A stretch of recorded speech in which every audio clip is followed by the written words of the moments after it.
Flukey okay? Kevin Schnall thinks so. Locked on Sunbelt.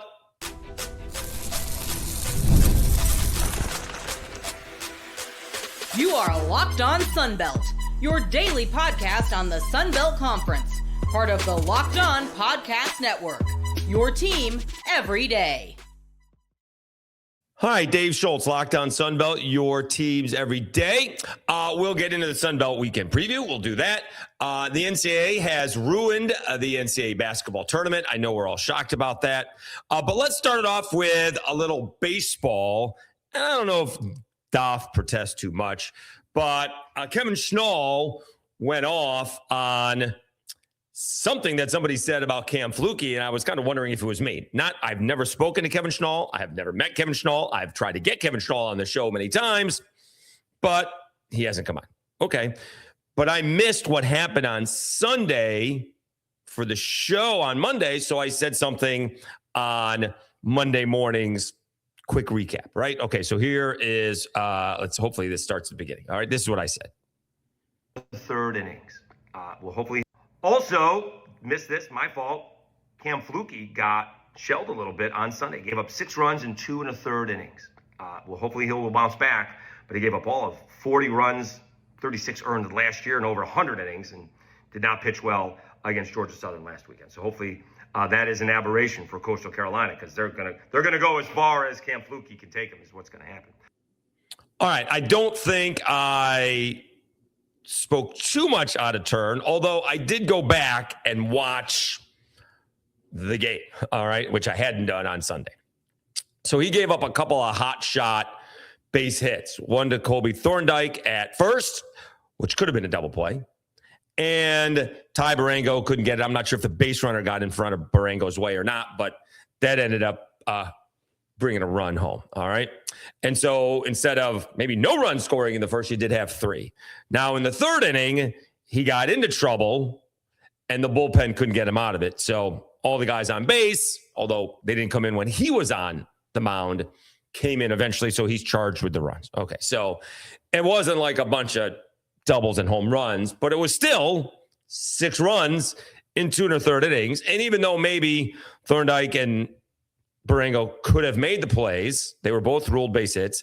They were hot shots. These were not routine ground balls. Why they were ruled base hits, I guess. All right, so that's what I said. This is what Kevin Schnall said. Certainly, I don't think in response to me, but this is what he said about Cam Flukey.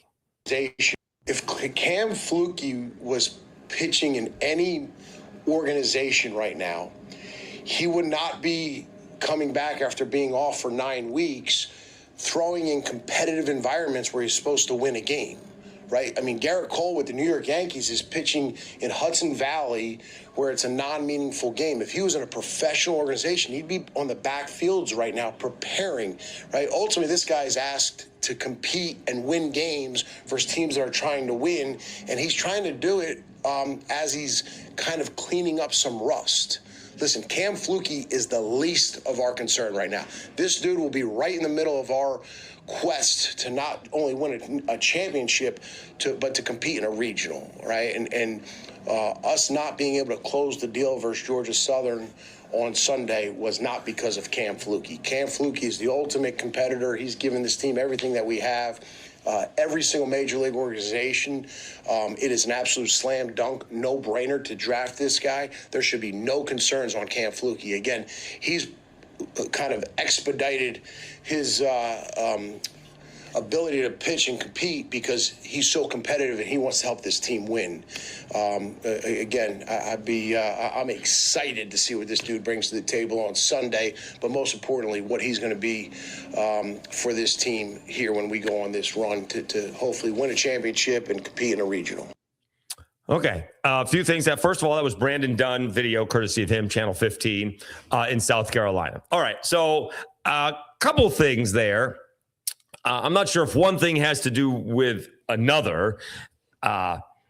He makes a very good point about Garrett Cole, right? Although the Yankees are on fire. He is pitching. He pitched in, I didn't realize he was in Hudson Valley, but he was in Somerset. That's where I used to work. Double-A of the Yankees, right?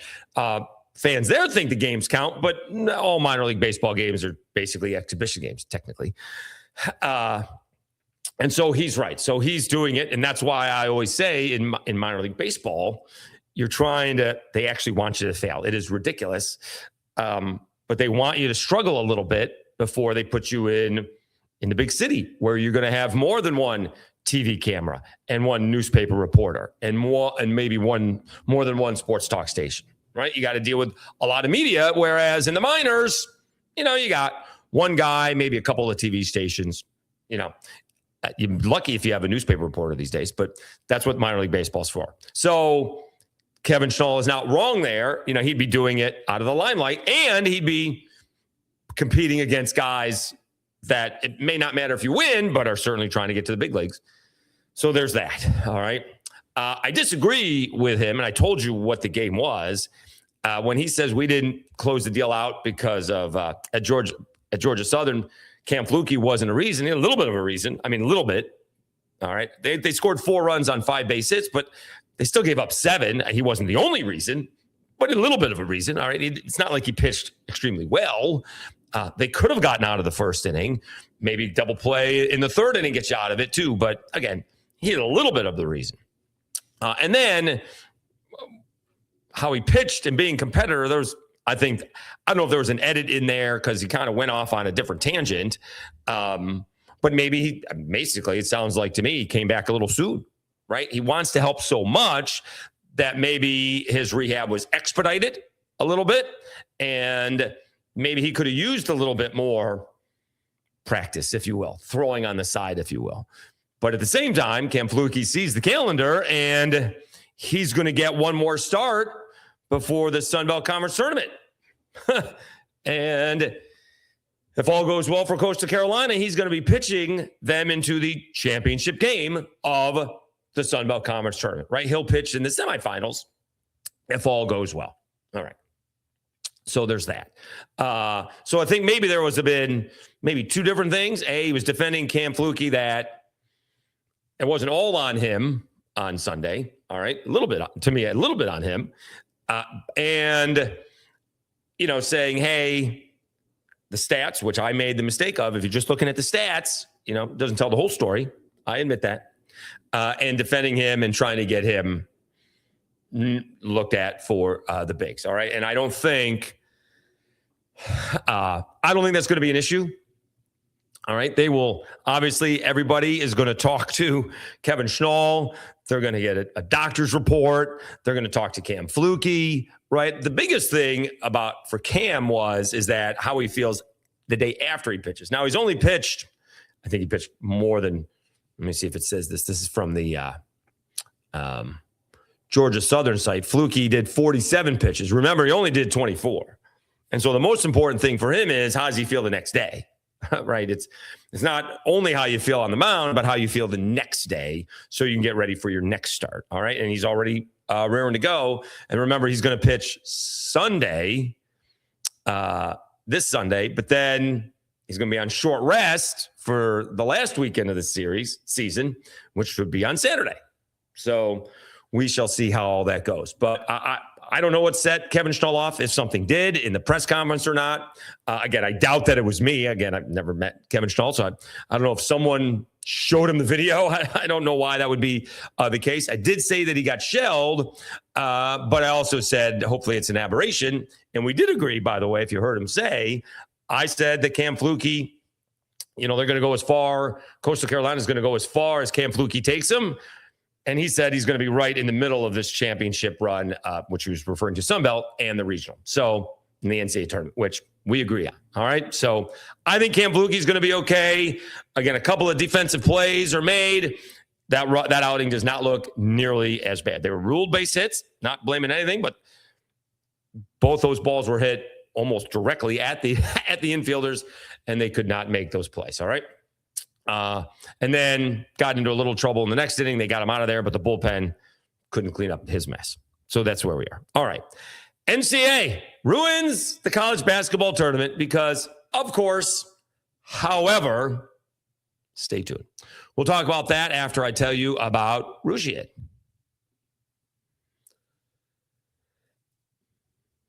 The NHL playoffs are here, where every shift matters. Every moment is intense, and the pressure is at its highest. How about those Buffalo Sabres? Jeez, it's been a long time. I remember when the Sabres were in the Stanley Cup Finals. Dominik Hasek, the Dominator, was outstanding, and they got gypped. Was a hole in the crease or not? That was a long time ago. And just like the performance matters on the ice, it matters off the ice too. That's where Rougiet comes in. Rougiet offers treatments designed to help you get ready and stay ready when it matters. Their top option, Rougiet Ready, combines clinically proven ingredients in a simple mint that dissolves under your tongue. It works fast, often in about 15 minutes, and can last up to 36 hours. And they also offer Go Long, designed to help with both performance and control. It's all about confidence and feeling like yourself again. Head to Rougiet.com/LockedOnNHL and get 15% off your ED treatment. That's RUGIET.com/LockedOnNHL. Get it? /LockedOnNHL for 15% off. Rougiet, performance medicine for men. I'm wondering if the people who wrote that ad even thought about that when they were writing it.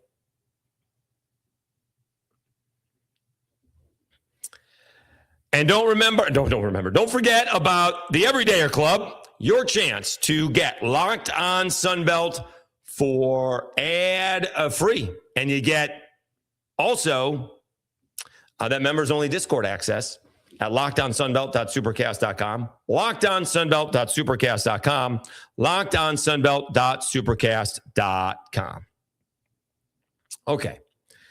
NCAA basketball has ruined, or the tournament has ruined the basketball tournament. They're going forward with the expansion of the NCAA basketball tournaments. As Ross Dellinger reported earlier today, the expansion of the NCAA basketball tournaments has now been formally adopted. Sources tell Yahoo Sports. The D1 Board of Directors and Board of Governors have approved the move to 76 teams, and the NCAA has formalized the agreement with its TV partners. As reported in October, the expansion adds 8 teams, as well as 8 opening round games to pair with the current first 4. Unit values will not decrease, but with more teams and games, there are more units available. I guess that means how much gets paid. Not great, right? The NCAA tournament expansion will add $300 million in additional revenue over the final 6 years of the contract with TV partners Warner Brothers, Discovery, and CBS. All right. Now, I don't like this as much as you guys do. I think it's ridiculous. I hope it gets more Sunbelt teams in there, but nobody agreed with me that it might. Okay. I will say I am much more of a traditionalist. All right. I grew up with 4 baseball teams making the 4 baseball teams making the playoffs, right? And the year I was born is when the first round of the playoff, the first time they had playoffs, 69. All right. Before that, you had to win the league. There was no playoffs. You went right from the end of the regular season to the World Series, right? On a side note, I remember despising Howard Cosell in this pregame show because I had an 8:30 bedtime. Those first pitches didn't happen until way after 8:30. I may have been listening on the radio, but nonetheless, because the Yankees were in it, 76, 77, 78. Anyway, and I didn't like the wild card. Still don't. All right. I think there are a lot of teams making it in baseball, and it's not like the Pirates have to win the league to get to the World Series, right? The Brewers are always in contention. Why can't the Pirates, right? Reds are pretty good this year, and they've gotten to, I think, like a 1-game playoff. You want to avoid that, obviously, or there's now 2 out of 3, right? But I wasn't a big fan of that. It all started back when the NBA and the NHL were not incredibly popular, right? David Stern expanded the NBA playoffs. That is what it is. And we're having a tremendous NBA playoffs now, right? NHL playoffs got expanded. As more teams got in, more teams got into the playoffs. I am a big fan of the college football playoff, although I think 16 is a better number than 12. I think 16 is a better number than 24. I think they're going right past 16. And of course, the NFL has expanded to numerous wild card teams. Like, wasn't there like one wild card team back in the day, or did the top seed, was it 2 wild card teams? Now I can't remember, because there's always been 3 divisions, right? And that's what it was. And maybe you had 1 wild card team, and the conference leader played the wild card team, and the other 2 teams play. But now we have numerous teams in the playoffs, right? It's round after round after round, right? Baseball doesn't end until November, right? College football playoff ended in January. The Super Bowl now is in February, right? And the NBA and the NHL go until mid-June. All right. The NCAA basketball tournament also has expanded. I don't remember before it was 48. I mean, my first basketball tournament, I remember my parents were away, and it was I don't even remember the game, but it was Isaiah in North Carolina and Indiana beating North Carolina. And the reason I remember that is because that was the day Ronald Reagan got shot. Just a little kid. All right. I wouldn't have been 11 yet. It still would have been 10. Or maybe it was 11 by then. I wouldn't have been 12, because I thought that was 81. I think that was 81. Because UCLA would have been 80.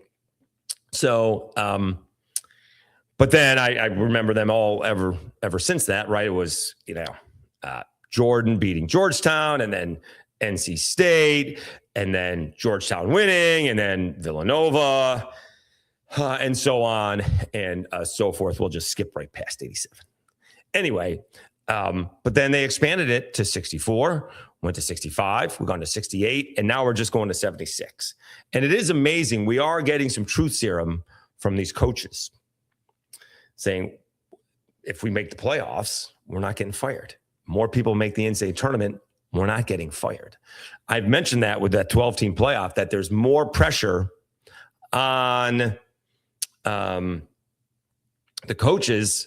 I don't think they're getting second contracts if they don't get close to the playoffs, right? You don't have 5 years anymore. You don't need 4 or 5 years, right? There's not this, building, right? And Fran Brown actually had a better year 1 than year 2, but the quarterback got hurt. All right. That's a reason, not an excuse.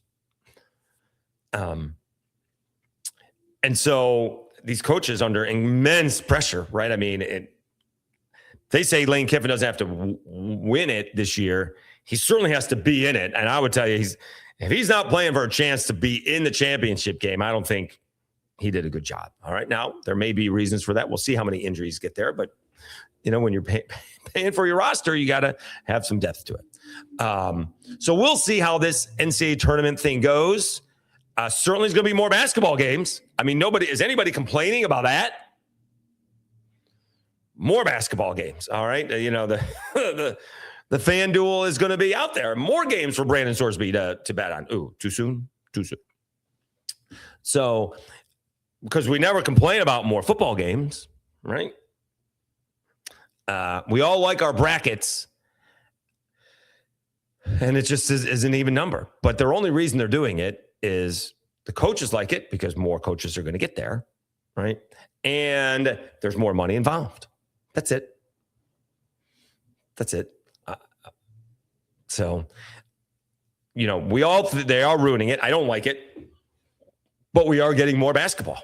And maybe, just maybe, we may get more group of 6 schools in there who deserve to be in there. And then you may get them to get more victories in there as well. Maybe they are getting a 10 seed in there or an 11 seed in there, and they're not playing a 1 or 2 seed where, they don't have much of a chance.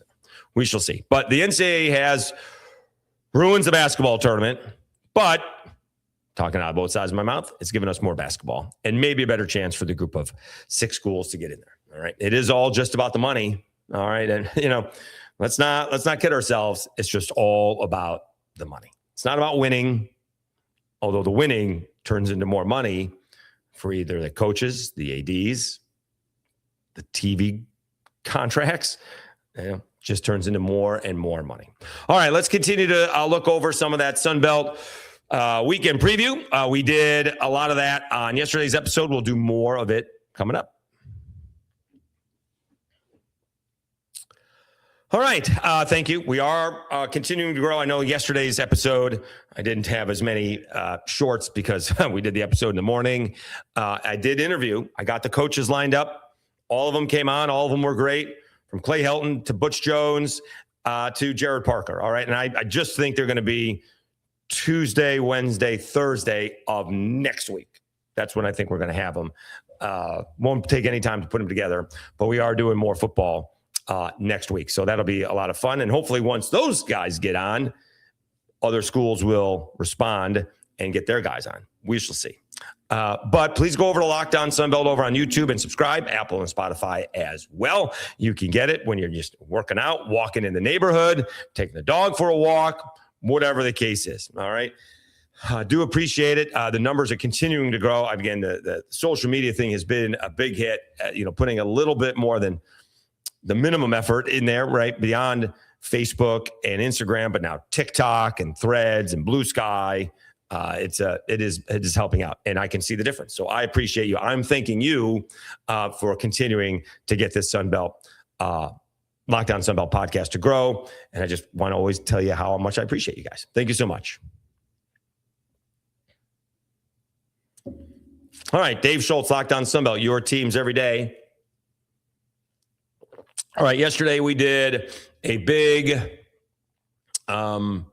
episode previewing App State and the Cajuns, and then South Alabama and Troy. Those were the big series coming up. All right. Now, let's look at some other series. Again, you do have some of these not great series, right? Coastal Carolina's playing ODU. Let's check out what this is going into the series, where these RPIs are. We didn't really talk about Wednesday's action or potentially early series games on Thursday. Coastal, but it's the same spot. Coastal Carolina is 22. Southern Miss is 10. South Alabama is 65. Troy 58. Cajuns 53. And Arkansas State 44. So that's where they were, following yesterday's ball games. All right, I think. And so when Coastal Carolina is playing Old Dominion, that's not going to help. Not at all. Right? Old Dominion is sitting at 118. And think if Old Dominion wins the ball game, God forbid, because they're still fighting for a Sun Belt Conference tournament berth, because Coastal's at home. What if Coastal sweeps? They haven't done that in a little bit, but what if they sweep? Then all of a sudden Old Dominion is 11-16, and they're looking at missing the Sun Belt Conference tournament. So getting at least one win for Old Dominion this weekend is important, maybe even two. So it's a big series for Old Dominion, but it's not helping Coastal Carolina's status as a potential host team. All right. And you got the same thing for Southern Miss. They're taking on JMU. Right? Southern Miss is 10. James Madison is 169. James Madison is also fighting for a Sun Belt tournament berth. They're one game out, right? They are tied for second to last, which is technically 10th. But they're tied with Texas State, ULM, Georgia State, and James Madison. Georgia Southern is 4 games back. They appear to be eliminated, but not necessarily, I guess. And so we'll see what happens there. But that's not going to help Southern Miss's RPI. No, not at all. So those two things, even if they sweep, Southern Miss swept last week at home. The only thing better for Southern Miss is that they're on the road. So again, I would be shocked if they sweep, if their RPI goes up at all. All right. Now, in this case, it does matter. A couple things matter. Who else is playing around Southern Miss and what they do, right? What if the teams above them lose 2 out of 3, right? The teams, behind them can pass them, but the other teams have to drop a little bit as well. So we'll see what happens there. All right. Marshall taking on Monroe. And again, this is all about Sun Belt tournament berth, right? Monroe they started off so well, but have not played well as of late. And they're trying to get into the Sun Belt Conference tournament. They're 10-14. Marshall is just 1 game ahead of them. And so Marshall takes 2 out of 3. They're in good shape. ULM takes 2 out of 3. They're in good shape. That's huge. That's huge. Just to get into the conference tournament. That's big. All right. Surprisingly, Arkansas State and Texas State have losing Sun Belt records. Is that right? It is. Arkansas State is 11-13. Texas State is 10-14. So, this is the last gasp effort for Texas State, right? They had like a 30 RPI, well, 30-ish, somewhere in the top 40 about 3 weeks ago. Now they're one series loss away from probably not making the Sun Belt Conference tournament. So that's huge. Arkansas State also right there in the mix. They're 3 games behind South Alabama 4th, but they're only 2 games behind Troy, who's in 5th, and 1 game behind the Cajuns, who is in 6th. So, Arkansas State wins 2 out of 3. They'd be 1 game under 500, and they'd be looking solid for a Sun Belt Conference tournament berth. And I would think, although they are at home, right? Arkansas State's at home. I would have presumed their RPI would go up a little bit if you win a series against a top 60 RPI team, right? Yeah, go up a little bit, and you get closer to that 40 mark. You get on the other side of 40, Arkansas State could be in at-large berth territory come the NCAA tournament, all right? We did do Troy and South Alabama, Texas State, Arkansas State. That Georgia Southern, what I'm talking about, can they take on Georgia State? They're at home. Georgia Southern, took down Coastal Carolina on Sunday. They have to sweep just to get a sniff, right? And although I guess if they swept, they would actually be 1 game behind Georgia State if they swept. They would be 9-18, and Georgia State would be 10-17. And so I guess you'd have to have other teams back it up as well. But who does Georgia Southern finish up with? Right? Again, I don't think that's going to happen. They finish up at Southern Miss. So they have to sweep this weekend, but they, for all intents and purposes, Georgia Southern's eliminated from the conference tournament. That's what I would think. All right. And let's see what else we got. But that's another week. We can already look ahead that Southern Miss is finishing up with James Madison and Georgia Southern. That's not going to help, right? Southern Miss could win all 6 of those ball games, and they're going to finish with a lower seed than 10, a lower RPI than 10, not seed, lower RPI. All right. And I guess that's about it. So we did them all. All right. So let's do some picks real quick. I'm going to pick App State taking 2 out of 3. They're at home. They're playing well. Cajuns are a little bit banged up. All right. Cajuns have been getting some great pitching on Friday and Saturday, right? Cody Brash and Andrew Herman have been fantastic. We'll see if App State learn how to win a little bit. All right. They're at home. Stadium doesn't hold that many people. Let's see if they can pack that ballpark. Beaver Field at Jim and Betty Smith Stadium. All right, in lovely Boone, North Carolina. I'm going to take App State taking 2 out of 3 from the Cajuns. All right, I think Southern Miss is going to sweep JMU. I'm going to take Marshall taking 2 out of 3 from Monroe. Georgia State 2 out of 3 from Georgia Southern. Arkansas State 2 out of 3 from Texas State. South Alabama will take 2 out of 3 from Troy. And Coastal Carolina will sweep Old Dominion. All right. I did not do well in the Sun Belt Syndicate picks last week. I only had Southern Miss sweeping and the Cajuns sweeping, and they both did. But I was wrong on every other one. So take that with a grain of salt. All right. So I got Coastal sweeping, Georgia State winning, Arkansas State winning, South Alabama winning, Marshall winning, Southern Miss sweeping, and the big series is App State taking 2 out of 3 from Louisiana, and that would basically end the Cajuns' run at an at-large berth. If the Cajuns flip that script and take 2 out of 3 from App State, they'll put themselves back into the top 50, and maybe, because the App State's near 100, maybe, right? It's a lot of pressure when you have to win these ball games, and we see this cancellation season, those games were canceled, right? And, we'll see if any of those schools that cancel those games, are their seeds dropped? Do they not make it? Do they not get a host situation? I would love to have one of those guys who Kyle Peterson can ask, was anyone hurt because they canceled a ball game in the last 3 to 4 weeks of the season? All right. Love to hear that answer. All right. And if we get specifics, because that would be big, it would be great. Yes, we held it against this team. They didn't make it. We held it against that team. They're not hosting. They canceled. They should have played them. They didn't play them. They thought they were getting away with one. We held it against them. Talk to the coach. Yeah. All right. Do I think that's going to happen? I'm not sure the question is coming, and I'm not sure the answer is going to come either. All right. So we shall see. All right. Everybody have a great weekend. I got another day off today. So I'm looking forward to that.